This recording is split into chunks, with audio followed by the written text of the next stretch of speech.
Bonjour à tous.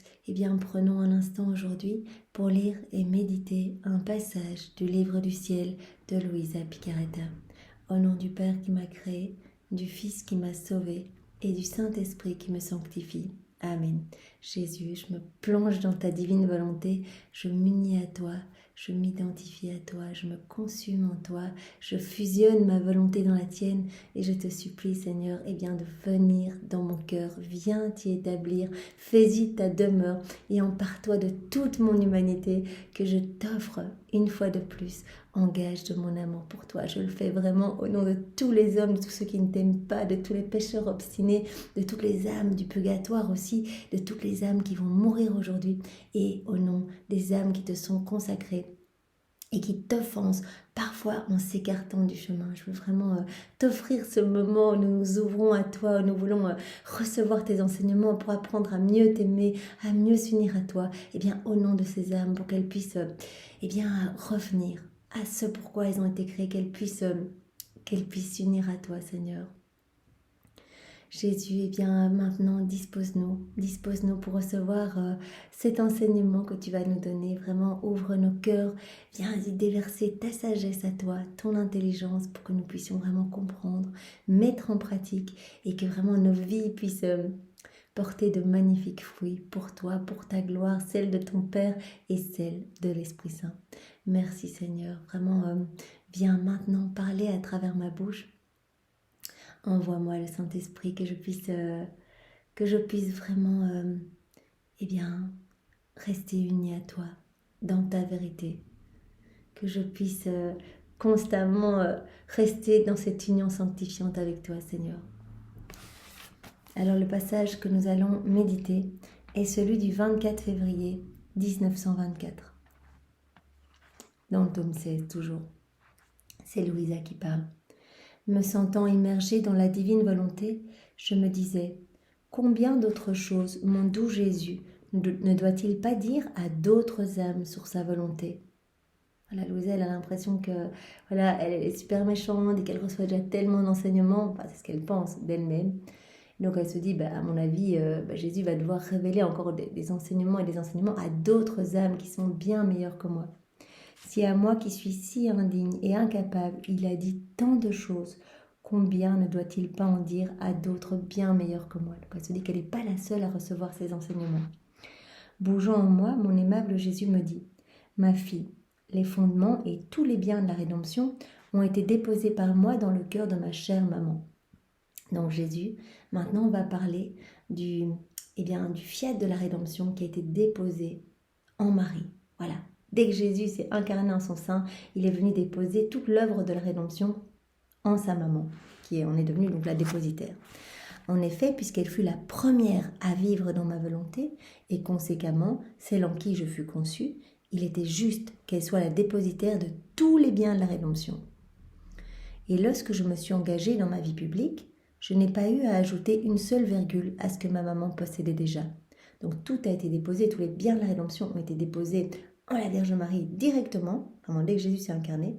Et donc quand Jésus a commencé sa vie publique, il n'a rien rajouté du tout. Tout avait déjà été déposé dans la Vierge Marie. De même, les apôtres et toute l'Église n'ont rien eu à ajouter à ce que j'ai dit et fait lorsque j'étais sur la terre. L'Église n'a ajouté aucun autre évangile et n'a institué aucun autre sacrement. Elle n'a toujours enseigné que ce que j'ai dit et fait. Il est nécessaire que celui qui est appelé à être le premier reçoive tous les fondements et tous les enseignements à être transmis par la suite à toutes les générations. Donc la première personne à vivre dans la divine volonté, c'était la Vierge Marie. Voilà, en union avec Jésus, complètement dans la divine volonté, elle est devenue la dépositaire de tous les biens de la rédemption. C'est elle qui a tout reçu. C'est vrai que l'Église a commenté les évangiles et a beaucoup écrit sur tout ce que j'ai fait et dit, mais elle ne s'est jamais éloignée de la source de mes enseignements originaux. Il y a eu beaucoup de commentaires, l'Église a vraiment beaucoup parlé des évangiles, etc. Mais il n'y a rien qui a été ajouté.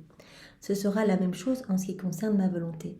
Je placerai en toi tous les fondements et les enseignements nécessaires pour que la loi éternelle de ma volonté soit bien comprise. Donc on en vient maintenant au fiat de la sanctification, au royaume de la divine volonté. Jésus dit à Louisa, c'est toi qui as été choisi. Voilà, c'est en toi que je viens tout déposer. Tout ce que j'ai accompli lors de mon passage sur la terre, tout ce que mon humanité a fait dans ma divine volonté, eh bien, je le dépose en toi. Je vais déposer tous les enseignements nécessaires, voilà, tous les détails, des exemples, etc., pour que la loi éternelle de ma divine volonté soit comprise, que beaucoup d'âmes puissent vraiment se laisser brûler et se laisser transformer par cette loi éternelle qu'est la divine volonté, donc de la divine volonté. Et quand l'Église se chargera de donner des explications et des commentaires sur cette loi, elle ne s'éloignera jamais de la source première formée par moi. Et si quelqu'un voulait s'écarter de cela, il serait sans lumière, dans une profonde noirceur. Et s'il désirait de la lumière, il serait forcé de retourner à la source de mes enseignements déposés en toi. Tout a été déposé en Louisa, voilà, elle est cette dépositaire. Et donc si on veut avoir de la lumière, si on veut vivre dans la divine volonté, si on veut laisser la divine volonté opérer et agir en nous, eh bien il va falloir retourner à la source, retourner donc à ces écrits du ciel. Donc voilà, à la source qui a été déposée donc en Louisa, tous ces enseignements déposés en elle. En entendant cela, je lui dis, mon doux amour, lorsque des rois font des lois, ils appellent leurs ministres comme témoins de ces lois, lesquels ils déposent entre leurs mains pour qu'ils les publient afin que les gens puissent en prendre connaissance et les observer. Moi, je ne suis pas un ministre, je suis toute petite et bonne à rien. Elle dit, voilà, d'habitude, un roi qui doit prendre une loi, eh bien, il y a des ministres qui sont appelés, etc. Moi, je suis rien du tout. Pourquoi tu me confies ça à moi? Je suis la plus petite de toutes, je suis vraiment une bonne à rien. Jésus reprit, je ne suis pas comme les rois de la terre qui négocient avec les grands. J'aime mieux traiter avec les tout petits parce qu'ils sont plus dociles, ne s'attribuent rien à eux-mêmes et ne s'en remettent qu'à ma bonté. Donc cela fait référence à tous les enseignements que Jésus a donnés à Louisa concernant la petitesse qui est tellement recherchée, cette humilité, voilà, que Jésus attend de chacun de nous, pouvoir mourir à nous-mêmes, crucifier notre volonté propre pour laisser la divine volonté vivre en nous, opérer en nous. Et donc vraiment Jésus, son Père et l'Esprit Saint ont choisi à l'unanimité Louisa parce que vraiment c'était celle qui était le plus dépouillée des choses du monde et son âme allait être facilement modelable, façonnable pour recevoir eh bien, tous ces beaux enseignements, tous ces fondements et les enseignements nécessaires pour que cette loi éternelle de la volonté soit bien comprise par les hommes.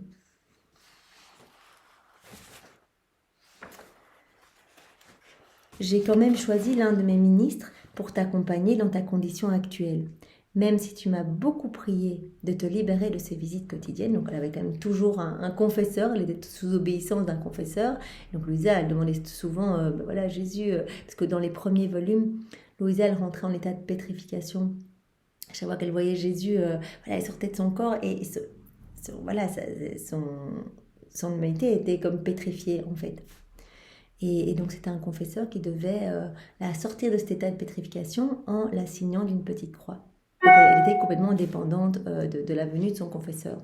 Et donc elle avait très souvent prié Jésus de la libérer de ce confesseur et de pouvoir sortir elle-même de cet état de pétrification. Tu m'as donc beaucoup prié de te libérer de ces visites quotidiennes. Je ne t'ai pas écouté.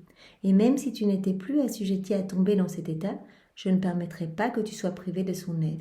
Donc vraiment, Louisa, elle est tout le temps suivie par un confesseur. Elle a d'ailleurs beaucoup changé de confesseur. La raison pour qu'un de mes ministres t'accompagne est qu'il soit pleinement informé de la loi de ma volonté, qu'il en soit le témoin et le dépositaire, et qu'en tant que fidèle ministre de mon Église, il fasse connaître ce si grand bien. Donc le confesseur a à chaque fois une mission, eh bien c'est vraiment connaître la divine volonté, en être eh bien aussi le dépositaire pour qu'il puisse eh bien propager, qu'il puisse faire connaître ce si grand bien. À la suite de cette conversation, d'ailleurs c'est ce qu'a fait, je reviens juste sur ce que Jésus vient de dire, eh bien Hannibal est devenu saint, donc le confesseur de Louisa est devenu saint. C'est lui qui a publié, qui a vraiment retravaillé, qui en tout cas a corrigé peut-être les fautes d'orthographe de Louisa, etc.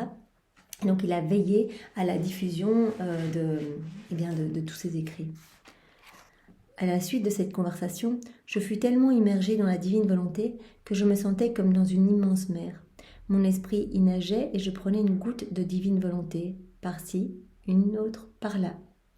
Les connaissances à son sujet se déversaient tellement en moi que je n'avais pas la capacité de toutes les recevoir. Dans la divine volonté, il y a tout, c'est tellement énorme que voilà, nous n'avons pas la capacité de tout absorber. Donc vraiment, nous allons recevoir petit à petit. Jésus va venir nous donner, nous illuminer, transformer notre cœur, retirer les mauvaises choses de notre âme pour qu'on puisse recevoir petit à petit voilà, toute cette lumière et toutes ces merveilles. Je me suis dit, combien profonde, haute, immense et sainte est ta volonté, Jésus. Tu veux réunir tout ce qui la concerne, et moi, toute petite, je m'y noie. Par conséquent, si tu veux que je comprenne ce que tu désires me faire comprendre, infuse-le en moi petit à petit. Eh bien, nous pouvons demander ça également à Jésus. Voilà, c'est pas possible qu'on lise les 36 volumes comme ça. Il faut chaque fois que nous digérions chaque vérité. C'est pour cela que nous prenons du temps à méditer, que voilà, nous essayons de comprendre, que nous passons un petit moment par passage qui nous est donné, par enseignement, pour bien vraiment laisser cet enseignement s'infuser dans notre aide et qu'il puisse vraiment porter du fruit, que nous puissions le mettre en pratique. Et donc c'est ça que Louisa demande à Jésus, elle dit, il y a trop en fait, il y a trop de lumière, toutes ces vérités sont tellement lumineuses, eh bien infuse petit à petit en moi ce que tu veux me donner comme connaissance. Je serai capable de communiquer ces connaissances à ceux que tu voudras, mais fais-le progressivement. Jésus reprit, ma fille, ma volonté est en effet immense, elle contient tout de l'éternité. Si tu savais le bien que peut contenir un seul mot à son sujet ou une seule action faite en elle, tu serais étonné. Par une simple action faite dans ma volonté, la créature tient le ciel et la terre comme en son pouvoir. Vous imaginez une seule action, là maintenant on est en train de méditer dans la divine volonté. Eh bien, voilà, ce moment que nous prenons devient divin, éternel, fait par Jésus. Il y a des répercussions partout sur la terre. Il y a des âmes qui se convertissent par milliers, même dans le passé. Il y a peut-être 500 ans, quelqu'un a eu un miracle, a reçu des grâces, etc. Parce qu'aujourd'hui, nous méditons dans la divine volonté. Donc, il y a vraiment des répercussions partout. Et Jésus va même plus loin, dit, voilà, une simple action faite dans la divine volonté, comme par exemple maintenant, regarder, respirer, écouter, parler, etc. Eh bien, c'est magnifique. La créature, à ce moment-là, elle tient le ciel et la terre comme en son pouvoir. Donc ça ébranle tout, en fait. Il y a le ciel qui en fait, la terre qui reçoit des pluies de grâce, etc. Ma volonté est la vie de tout et coule partout. Elle circule dans chaque affection, chaque battement de cœur, chaque pensée, dans tout ce que font les créatures. Elle coule dans chaque acte du Créateur, dans chaque bien que je fais, dans la lumière que j'envoie à l'intelligence, dans le pardon que j'accorde, dans l'amour que je donne, dans les âmes que j'enflamme, dans les bienheureux que je béatifie. En tout, la divine volonté, elle est partout, absolument partout, et elle contient tout. Il n'est aucun bien émanant de moi, ni aucun point d'éternité où ma volonté n'occupe pas au moins une petite place. Oh, comme ma volonté m'est précieuse, comme je la ressens inséparable de moi. Et Jésus a dit plusieurs fois à Louisa que voilà, le fiat de la sanctification, donc voilà, tous ces enseignements donnés sur la vie dans la divine volonté, il n'y a rien de plus important quand les âmes ont commencé à toutes laisser Jésus vivre en elles, qu'il va y avoir vraiment Jésus qui va venir s'établir, son royaume qui va s'établir sur la terre comme au ciel, c'est ce qu'on demande dans notre Père, eh bien, c'est vraiment ce qu'il y a de plus important en fait. Ça surpasse même la rédemption puisque c'est l'aboutissement du fiat de la création et de la rédemption. C'est vraiment la finalité totale du plan de Dieu. Donc c'est vraiment... Dieu attend cela depuis 6000 ans, de pouvoir se rétablir dans les cœurs, de pouvoir brûler de sa présence, de sa lumière, de pouvoir irradier partout. Laisser découler son amour à travers tout ce que nous sommes, nos regards, nos paroles, nos respirations, etc. Par conséquent, vogue en elle.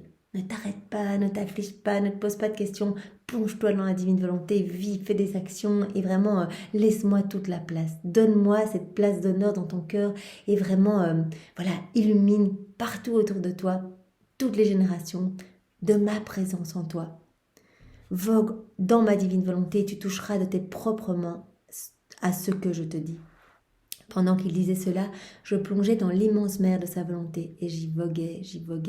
Mais qui peut tout dire? J'ai vogué partout et j'ai pu toucher de mes propres mains ce que Jésus me disait. Mais je suis incapable de l'écrire. Si Jésus veut que je le fasse, il me donnera plus de capacité. Pour l'instant, je m'arrête ici. Il y a tellement dans la divine volonté. La Louisa, elle est en train de voguer. Il y a encore, il y a de la lumière partout, il y a tout, c'est incroyable.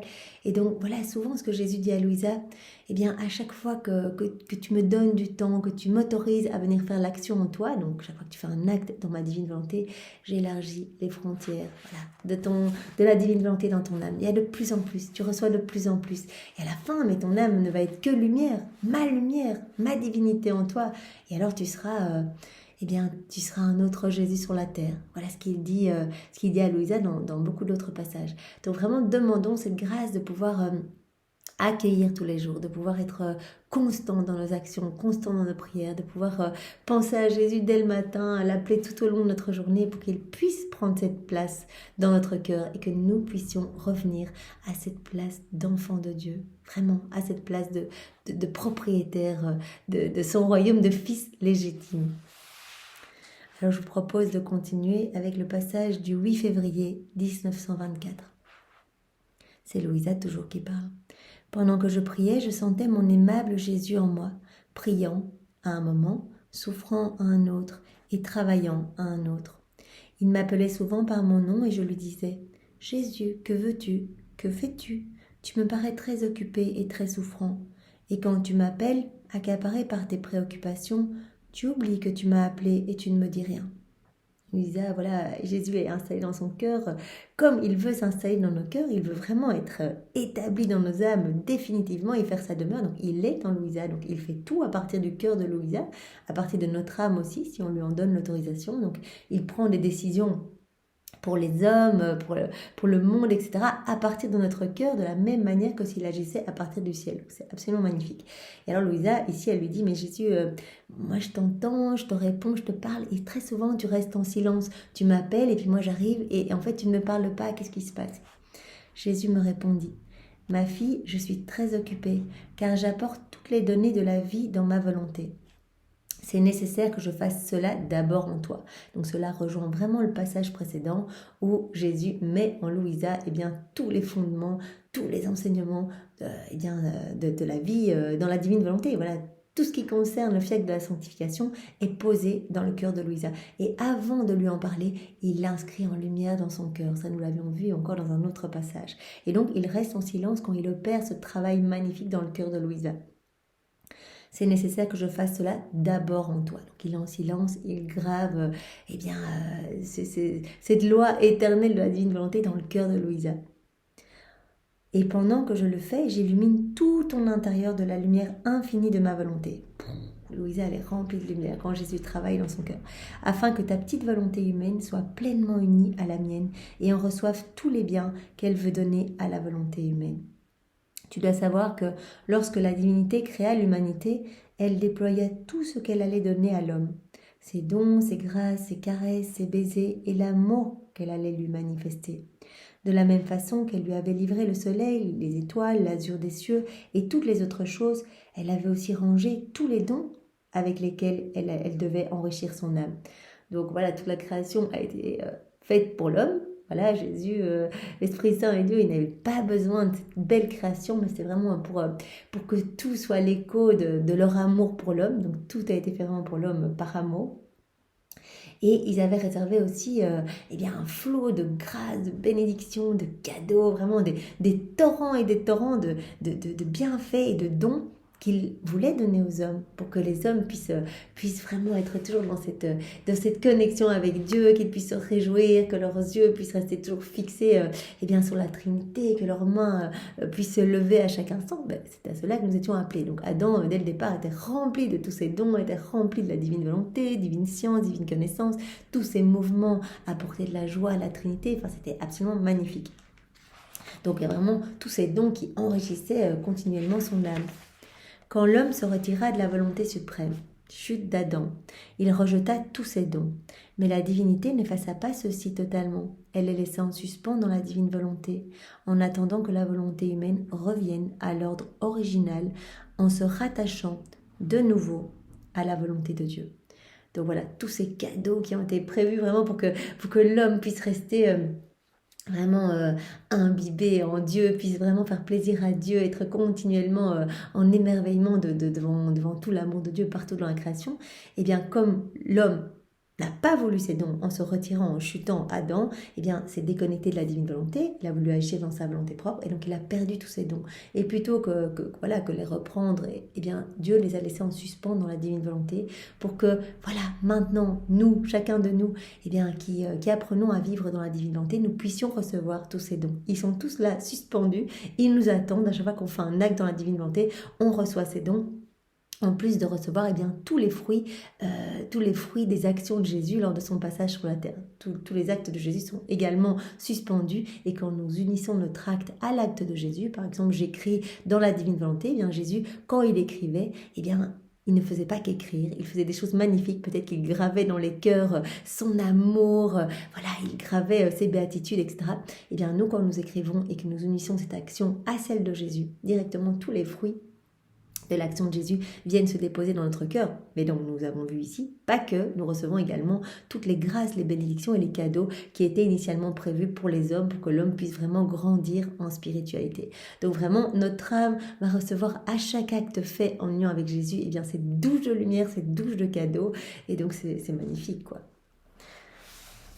C'est ainsi que sont en suspens dans ma volonté l'amour raffiné, les baisers, les caresses, les dons, les communications et mes plaisirs innocents que j'aurais vécu avec Adam s'il n'avait pas péché. Tout ça est suspendu. Et donc le Seigneur veut nous le redonner, et nous le redonne à chaque fois que nous nous unissons à lui. En rétablissant la loi dans la vie, dans ma volonté veut livrer tous ces biens qu'elle a décrété de donner aux créatures et qui sont en suspens entre le Créateur et les créatures. C'est pourquoi je travaille en toi, pour relier ta volonté humaine à la divine volonté. C'est le travail qu'il opère en Louisa. Et vraiment, Louisa, voilà, comme nous l'avions vu avant-hier, elle a été choisie vraiment parce que, voilà, elle est toute petite, toute humble, et quelque part, on peut s'identifier à elle. On se voit, elle est un petit peu misérable, et on se dit, ben voilà, Louisa, elle a réussi à avoir cette intimité avec Jésus, elle le consolait à chaque instant, elle réparait au nom de tous, etc. Et bien, quelque part, cela nous paraît un petit peu possible, cette sainteté divine que le Seigneur veut nous octroyer. Et donc, voilà, il donne à Louisa, mais il veut nous donner à chacun de nous aussi tous ces biens, qui sont suspendus, tous ces bienfaits, tous ces dons qui sont suspendus et qui attendent notre union à Jésus dans sa divine volonté. Ma volonté veut livrer tous ces biens qu'elle a décrété de donner aux créatures et qui sont en suspens entre le Créateur et les créatures. C'est pourquoi je travaille en toi pour relier ta volonté humaine à la divine volonté. Je prends tellement à cœur ce rétablissement de l'harmonie entre la volonté humaine et la volonté divine que jusqu'à ce que je l'obtienne, je me sens comme si ma création n'avait pas du tout correspondu à mon dessein premier.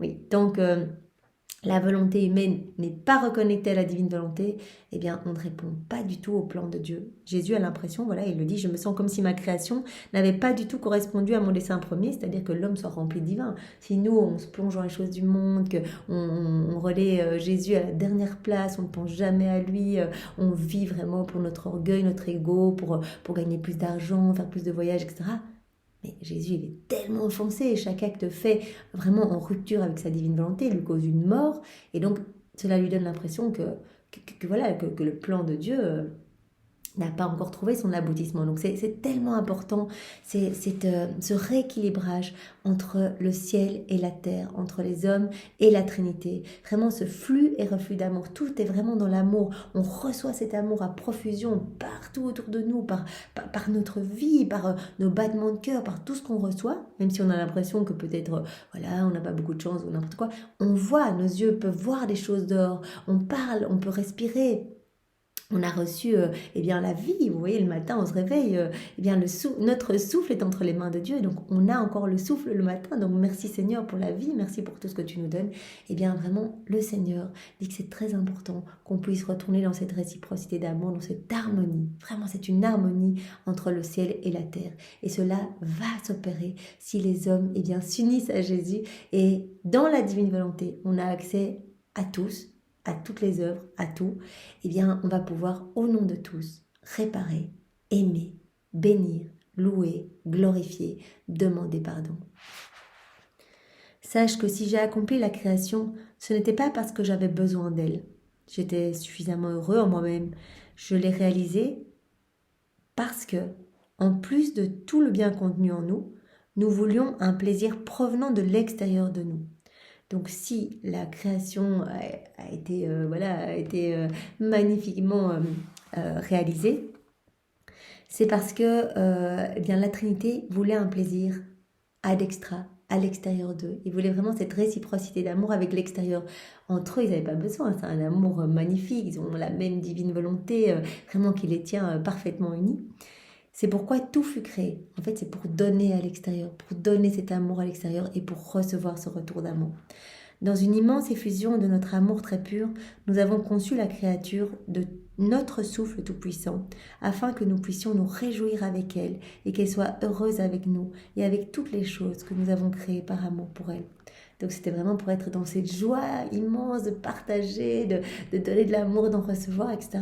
Mais on en est bien loin aujourd'hui. Quand on regarde le monde, les hommes sont tous en dépression, burn-out, il y a des suicides à n'en plus finir, les hommes regardent leurs pieds, leur nombril, veulent la course au profit, etc. On n'est plus du tout, comme Adam, les yeux rivés vers le ciel, à ne penser qu'à Jésus, à ne vivre que pour Dieu, etc. Donc, bien sûr, nous offensons le Seigneur et nous sommes appelés à revenir, vraiment revenons. Et c'est pas difficile de revenir, c'est Jésus, voilà, malgré mes misères, mes mauvais comportements, tout ce que j'ai pu faire, malgré ces nombreuses années où je t'ai causé bien, microseconde après microseconde des petites morts continuelles par toutes mes pensées, mes actions, mes omissions, enfin, toutes mes misères. Eh bien, je te demande pardon. Je te remercie infiniment pour ta miséricorde sans borne et je me donne à toi. Voilà, prends ce que tu veux. Utilise mes pensées, utilise mes battements de cœur, utilise tout, que chacun de mes battements de cœur puisse être un hymne d'amour, d'adoration et de louange vraiment au nom de tous les hommes. En se retirant de notre volonté, l'homme qui devait nous permettre de nous réjouir avec lui nous donna de l'amertume, car au lieu de s'amuser avec nous, il s'amusa égoïstement avec les choses créées par nous et avec ses propres passions, nous mettant ainsi de côté. Bien, à la chute d'Adam, voilà, péché d'Adam, quand il a déconnecté sa volonté de la divine volonté, l'homme a continué tout seul, quoi. Il a exclu Dieu de sa vie, alors que tout lui rappelait l'amour de Dieu partout autour de lui. Non, il en a fait, il a pris les éléments de la création, mais il n'a jamais remercié, il n'a jamais été dans cette action de louange, d'amour et de retour d'amour. Cela n'était-il pas mettre la création sans dessus-dessous en entravant notre objectif premier ? Vois donc combien il est nécessaire que nous restaurions nos droits et que la créature réintègre notre sein. L'homme doit faire marche arrière en se liant de nouveau à notre volonté par un lien indissoluble. C'est indispensable, cette marche arrière. Jésus le dit à Louisa, il le dit à chacun de nous. Voilà, l'objectif premier n'est pas atteint. Dieu est blessé et outragé, mort continuelle pour Jésus. Il est maintenant important que l'homme revienne à cette place, puisse mettre Dieu à une place d'honneur dans son cœur et puisse vraiment vivre tout en union avec Dieu, laissant la divine volonté agir et opérer à partir de son humanité. C'est pourquoi je travaille dans ton âme. Quant à toi, conforme-toi au travail de ton Jésus qui désire tant ramener sur terre les dons et les grâces en suspens dans sa volonté. En fait, Jésus veut juste nous donner. Genre, la divine volonté, c'est une façon de pouvoir nous ramener pour qu'on puisse recevoir plus, recevoir tout cet amour, être heureux, être joyeux, être plein de lumière. Voilà.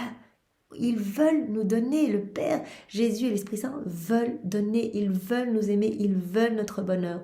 Et nous, dans nos volontés propres, on ne veut rien recevoir. On se barricade et on se plonge dans les horreurs du monde, dans les ténèbres, dans la noirceur, dans la puanteur. On ne peut pas vivre sans la vie divine en nous. Si on n'a pas cette vie divine en nous, eh bien, c'est comme un corps sans vie. Notre corps putrit, on commence à sentir mauvais et on commence même à donner la nausée à Jésus. Jésus en parlait dans un autre passage, il dit, mais en fait, quand quand je suis sur la terre, je sens vraiment ces odeurs nauséabondes partout, l'air est infect. Et donc, quand une âme fait des actes en union avec moi, elle m'amène un petit peu d'air frais, un petit peu de rafraîchissement, elle me donne à manger, me donne à boire, elle vient essuyer mes plaies, elle remet mes cheveux, elle essuie les crachats sur mon visage. Donc, c'est tout ce que nous pouvons apporter à Jésus quand vraiment nous nous unissons à lui. Et vous voyez que dans le quotidien, c'est pas difficile. Il faut juste appeler Jésus et lui va ressentir toute cette joie et tout va être ébranlé, comme il le disait au début. Bien, cette créature qui va s'unir à moi, elle tient le ciel et la terre entre ses mains, tellement tout devient magnifique et illuminé en fait de mon amour et de ma lumière à moi. C'est Jésus qui parle. Alors je vous propose de continuer encore avec un troisième passage, celui du 2 mars 1924. Je m'interrogeais sur la manière dont les pensées, les paroles et les actes de Jésus peuvent se prolonger en celles des créatures. Puisque Jésus nous demande d'être des extensions de son humanité. Il dit voilà, j'ai besoin d'humanité de surcroît. Vous voyez, moi j'ai plus des yeux, j'ai plus de bouche, plus de nez, plus de mains. Donc donnez-moi vos corps et moi je vais venir m'établir en vous et c'est moi qui vais agir en vous. Vous allez se dire mais comment cela peut-il s'opérer? Comment Jésus peut faire de nous des extensions lui-même? Bougeant en moi, mon Jésus bien-aimé me dit « Rien de cela ne devrait te surprendre. En moi, il y a la divinité avec la lumière infinie de mon éternelle volonté, par laquelle je peux voir très facilement chaque pensée, chaque mot, chaque battement de cœur, chaque acte des créatures. Quand je pense par ma lumière, ma pensée rejoint les pensées des créatures. Et il en va ainsi pour mes paroles et tout ce que je fais et souffre. Jésus est connecté, il est câblé à chacun de nous. Notre cœur est câblé au cœur de Jésus. Donc il perçoit toutes nos intentions. Et l'intention est très importante dans la divine volonté. Qu'on a l'intention de faire avec Jésus, directement, tout devient magnifique, tout devient éternel, tout devient divin. Donc vraiment, il peut percevoir nos pensées, nos regards. Il est en tout, en fait. Il est totalement câblé à notre cœur. C'est pour cela que c'est important de lui parler tout au long de la journée, de l'inclure dans nos actions, pour vraiment l'inviter et lui faire plaisir. Le soleil a lui aussi cette propriété. Sa lumière est unique et cependant, combien sont inondés par elle? Si par sa lumière le soleil peut faire cela de là en haut, sans avoir à descendre ici-bas pour éclairer et réchauffer chacun, lui qui cependant ne possède que l'ombre de ma lumière, je peux faire cela beaucoup plus, moi qui possède la lumière infinie. Donc Jésus dit, eh bien, en moi, il y a la divinité avec la lumière infinie de mon éternelle volonté, par laquelle eh bien, je suis connectée à tous les hommes. Parce que ma volonté en a le pouvoir, quand l'âme entre en elle, elle ouvre en cette âme le courant de sa lumière, par laquelle chacune des pensées de cette âme, chacun de ses mots et chacun de ses actes s'étendent à tous. Quand on se plonge dans la divine volonté, directement, Jésus va ouvrir dans notre âme le courant de sa lumière, de la lumière de sa divine volonté. Directement, il y a cette lumière dans notre âme. Et donc, dans la divine volonté, on va pouvoir toucher, puisqu'il y a tout dans la divine volonté, on va pouvoir toucher tous les hommes, toutes les générations de tous les temps. Et donc, toutes nos pensées, toutes nos paroles, tous nos regards vont pouvoir vraiment s'étendre à tous. On va pouvoir faire au nom de tous. On va dire « Jésus, je t'aime dans ta divine volonté ». Eh bien, c'est comme si maintenant, cette simple parole, eh bien, c'était toute l'humanité, toutes les générations, des milliards et des milliards et des milliards de personnes qui disaient « Jésus, je t'aime ». Vous imaginez la puissance vraiment des actions et des paroles faites dans la divine volonté, des prières faites dans la divine volonté. C'est absolument incroyable. Donc vraiment, faisons tout dans la divine volonté. Jésus, je t'adore dans ta divine volonté. Jésus, je viens te recouvrir de tout l'amour de ta maman au nom de tous. Jésus reçoit tous les kisses de sa maman, tous ces gestes tendres, etc. Maintenant, il les reçoit comme si tous les hommes venaient lui apporter ce cadeau-là d'amour. Il n'y a rien de plus sublime, de plus grand, de plus divin, de plus saint que de vivre dans ma volonté. Quand l'âme n'est pas unie à ma volonté, il n'y entre pas, elle ne fait pas ses petites rondes et n'ouvre pas le courant de la lumière infinie de ma volonté. Donc c'est vraiment quand on se plonge dans la divine volonté qu'on reçoit ces canaux de lumière en fait, à laquelle nous sommes câblés au cœur de Jésus par un canal de lumière.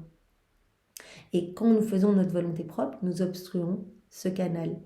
Mais si nous décidons de nous plonger dans la divine volonté, eh bien directement nous recevons cette source de lumière dans notre cœur et donc nous pouvons agir au nom de tous. Si on reste dans notre volonté propre, ce que nous dit Jésus ici, qu'on n'est pas unis à la divine volonté, eh bien la lumière de la divine volonté ne rentre pas. Voilà, c'est comme si c'était bouché, il n'y a rien qui se passe. Et on ne peut pas donc agir au nom de tous, on ne peut pas demander pardon au nom de tous, etc. Donc ça n'ouvre pas le courant de la lumière infinie de la divine volonté dans notre cœur. Par conséquent, tout ce que l'âme fait lui est personnel. Le bien qu'elle fait et ses prières sont comme les petites lumières que l'on utilise dans les chambres, incapables d'éclairer toutes les salles de la maison ou encore moins de rayonner à l'extérieur. Voilà, si on fait quelque chose dans notre volonté propre, une action qui peut être tout à fait belle, eh bien ça va être comme une petite lumière, mais une petite lumière, voilà, comme si une petite lumière dans une chambre, ça va éclairer qu'une seule pièce. Tandis que quand on fait les choses en union avec Jésus, c'est plus nous qui faisons, c'est Jésus qui fait en nous. Et donc là, directement, on a cette connexion, on reçoit cette douche de lumière, et cette lumière, elle va toucher partout. Il y a vraiment un impact et des répercussions, une distribution de cette lumière dans tous les cœurs, pour autant qu'ils soient disposés à recevoir. Si l'huile manque à l'âme, c'est-à-dire si elle cesse de produire des actes, sa petite lumière s'éteint et tombe dans le noir. Voilà, donc l'huile représente, voilà, faire des... Ici, dans cet exemple, pour une âme qui est dans sa volonté propre et qui fait des petites actions bonnes, eh bien, ça va être comme une petite lumière. Mais si elle arrête de faire ces actes, eh bien, directement, c'est comme si la petite lumière manquait d'huile. Et donc, directement, il fait nuit. La lumière s'éteint et tombe dans le noir. Après ces propos de Jésus, je me fusionnais dans l'éternelle et divine volonté, me plaçant à la tête de toutes les créatures, pour apporter à la divine majesté le retour pour tout, l'amour de chacune. Pendant que je faisais cela, je me disais, comment est-ce possible que je puisse marcher à la tête de toutes les créatures, alors que je suis né après tant de générations ?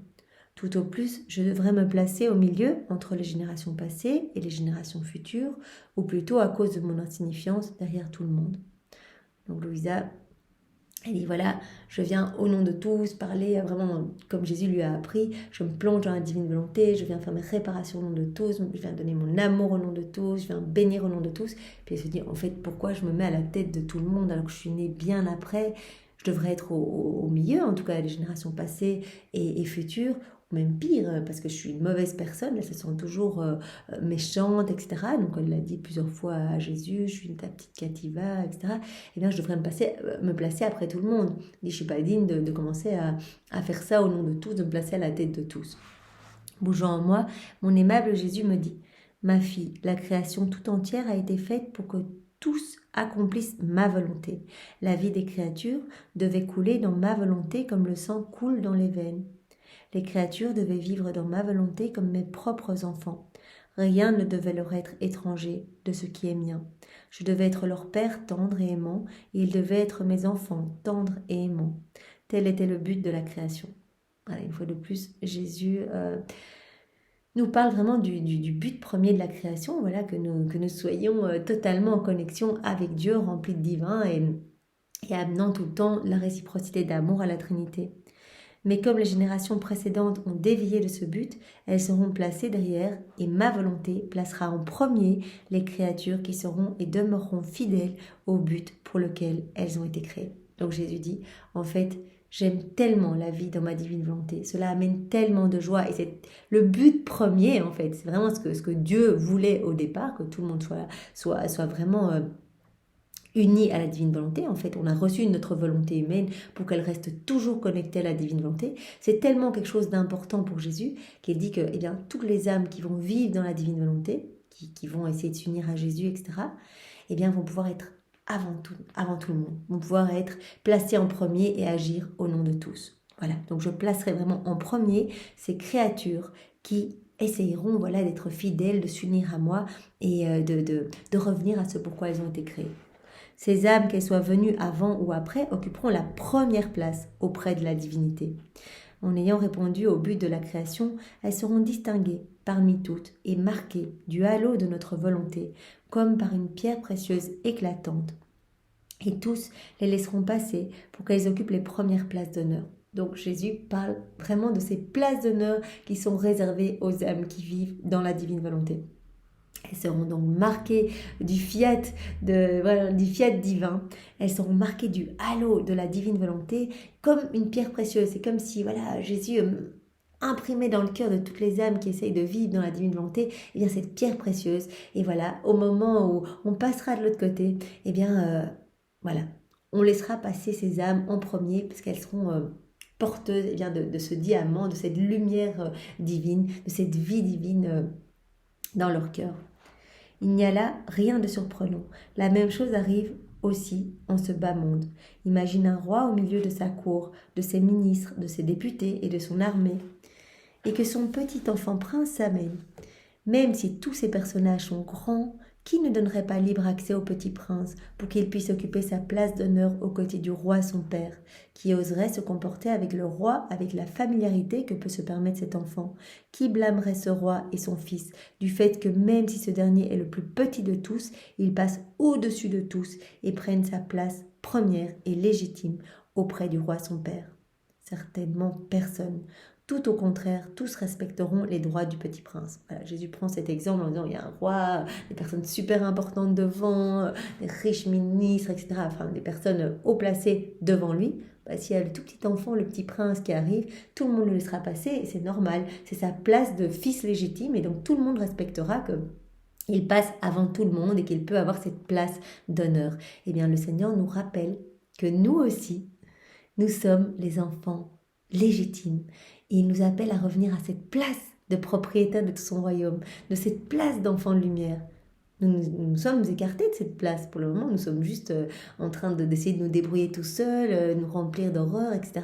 Et donc le Seigneur dit, voilà, l'âme qui va vivre dans ma volonté, voilà, elle reprend cette place. Donc c'est normal qu'elle passe avant tout le monde. Elle a cette place d'honneur, elle peut venir à côté de moi, elle peut venir dans mes bras, elle peut venir jouir de tous mes attributs, de tout ce que je suis. Je lui donne tout. En fait, je lui donne tout. Elle a ses droits légitimes, puisque c'est mon enfant légitime. C'est magnifique. Donc vraiment, nous sommes tous invités, voilà, juste par cette vie dans la divine volonté, à regagner cette place d'honneur. Descendons encore plus bas. Imaginons une famille. Un fils y est né en premier, mais ne veut pas se prêter à faire la volonté de son père, ne veut pas non plus étudier ou travailler. Médiocre et fainéant, il est la consternation de son père. Un autre fils voit le jour. Bien que plus petit, il fait la volonté de son père. Il est studieux et arrive à devenir un professeur au gradé. Qui sera le premier dans cette famille et recevra la place d'honneur auprès du père? N'est-ce pas celui qui est venu en dernier? Voilà, une famille, s'il y a 2 enfants, eh bien c'est celui qui fait la volonté du père, qui respecte et aime son père, eh bien qui va être placé, voilà, qui va recevoir la place d'honneur auprès de son père. Aussi, ma fille, seulement ceux qui auront su répondre parfaitement au but de la création seront considérés comme mes vrais fils légitimes. En faisant ma volonté, ils auront préservé en eux le sang pur de leur Père du ciel, qui leur aura conféré tous les attributs de sa ressemblance. Bien oui, Jésus nous le dit à nouveau, quand nous nous plongeons dans sa divine volonté, quand nous agissons en union avec lui, que nous laissons agir en nous, la vie divine croît en nous, et vraiment, à chaque acte, eh bien, nous gagnons un peu plus en ressemblance, puisque vraiment, au départ, nous avons reçu l'image et la ressemblance de Dieu. L'image, on l'a toujours, mais nous avions perdu la ressemblance depuis la chute d'Adam. Et Jésus nous la redonne maintenant avec cette vie dans la divine volonté. À chaque fois qu'on s'unit, eh bien on ressemble un peu plus à Dieu. Parce que la ressemblance est vraiment dans l'agir. Et donc vraiment, laissons Jésus agir en nous pour vraiment être vraiment complètement comme l'écho de Dieu en fait. Parce qu'il nous demande vraiment d'être d'autres Jésus sur la terre. Par conséquent, ils seront très facilement reconnaissables comme nos enfants légitimes et notre volonté veillera à ce qu'ils conservent leur noblesse, leur pureté, leur fraîcheur, ainsi que tout l'amour de celui qui les a créés.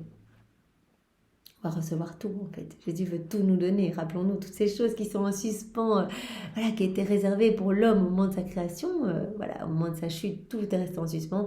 Et donc on va tout recevoir. Dès qu'on va s'unir à Jésus, hop, on reçoit tout et les fruits de tous ses actes, etc., tous ses attributs. Il s'installe en nous et c'est lui qui opère. En tant que nos enfants qui auront toujours été dans notre volonté, ils n'auront jamais donné vie à leur propre volonté, ils seront comme s'ils étaient les premiers à avoir été créés par nous. Nous donnons la gloire et les honneurs correspondants aux fins pour lesquelles toutes choses ont été créées. Bien oui, nous sommes appelés à payer la dette de gloire et d'amour que les hommes ne payent pas. Voilà, réparer au nom de tous, glorifier le Père, Jésus et l'Esprit Saint au nom de tous ceux qui ne le font pas en fait. Voilà pourquoi le monde ne peut pas prendre fin maintenant. Nous attendons la génération de nos enfants qui, en vivant dans notre volonté, nous donneront la gloire de nos œuvres. Ces personnes n'auront que notre volonté comme vie. Il leur sera tout naturel d'accomplir la divine volonté spontanément, sans effort, tout comme sont naturels les battements du cœur, la respiration, la circulation du sang. Voilà, Jésus dit que c'est quelque chose qui va être finalement assez facile et assez naturel. Bon, c'est le martyr de l'attention, il faut appeler Jésus à chaque instant, tout le temps. Il faut l'appeler, il faut lui demander le matin de venir tout faire en nous, etc. Mais en soi, c'est quand même beaucoup plus facile que les saints, la sainteté ancienne, où ces saints ont dû vraiment, par des mortifications, des prières, l'exercice des vertus, etc., acquérir cette sainteté, mais c'était difficile. Nous, c'est tout facile, on vit notre quotidien, il n'y a pas de signe extérieur, on aime Jésus à chaque instant, on l'invite, quand nous allons manger, quand nous dans notre cuisine, quand nous dormons, et tout devient prière. Et prière, vous imaginez, au nom de tous, mais une prière la plus parfaite qui soit, puisque c'est Jésus qui l'a fait en nous. Donc on offre les prières de Jésus. Donc c'est magnifique. Ils ne regarderont pas cela comme une loi à observer, les lois étant pour les rebelles, mais comme étant leur vie, un honneur, le commencement et la fin. Jésus dit, bien, ces âmes qui vont se plonger dans les écrits du ciel, elles vont être comme éblouies, elles vont être séduites par toutes ces vérités qui sont les vies divines que je leur donne. Et ça va pas être difficile, ça va pas être comme une loi à observer, une loi c'est vraiment pour les rebelles, ça va être un honneur en fait, ça va être un honneur. On s'en rend bien compte quand on lit le livre du ciel, on se dit mais c'est incroyable, on a une chance dingue de pouvoir prendre connaissance de ces vérités et de pouvoir de manière tellement simple laisser Jésus agir en nous. Les mains de Jésus dans nos mains, ses yeux dans nos yeux, enfin c'est magnifique. Donc vraiment, il va faire en sorte, en nous donnant les grâces, que nous nous émerveillons, vraiment que nous soyons vraiment tellement heureux de recevoir ce cadeau, tellement heureux que vraiment on va en avoir la peur de le perdre en fait, la peur de quitter la divine volonté, la peur d'offenser Jésus, la peur de perdre un acte, de ne pas le faire dans la divine volonté, parce que tout ce qui se passe quand on fait un acte, bien Jésus l'a même dit à Louisa, si tu voyais ce qui se passait, tu n'oserais plus jamais, tu aurais peur de manquer un acte fait en union avec moi. Puisses-tu, ma fille, n'avoir à cœur que ma volonté, ne te sentir concernée par rien d'autre, afin que ton Jésus réalise en toi le but de toute la création. Eh bien, Jésus, donne-nous cette même grâce, que tu as donnée à Louisa, pour faire grandir ta vie divine en nous. Donne-nous cette soif de toi, cette soif d'en savoir plus, cette constance, et donne-nous la grâce de l'humilité. Viens vraiment broyer notre orgueil, nous te le donnons, Seigneur, pour que nous puissions crucifier notre volonté propre à chaque instant et te laisser prendre de plus en plus de place dans nos cœurs. Que nous ne puissions, comme tu le demandes à Louisa, nous sentir concernés par rien d'autre, que les choses du monde perdent en importance, que nos yeux ne soient rivés que sur toi, que notre bouche ne s'ouvre que pour te louer, que notre cœur ne batte que par amour pour toi, qu'en union avec tes propres battements de cœur. Eh bien, Jésus, nous te demandons de réaliser en nous le but de la création. Voilà, fais de nous ce qui te plaira. Nous sommes complètement ouverts à tes plans, à ta volonté. Voilà, nous nous offrons 100% à toi. Et qu'il en soit fait selon tes désirs sur chacune de nos vies. Merci Seigneur, avec tes propres remerciements, sois loué, béni et glorifié dans ta divine volonté. Au nom du Père et du Fils et du Saint-Esprit. Amen. Soyez tous bénis et passez une belle journée. Au revoir.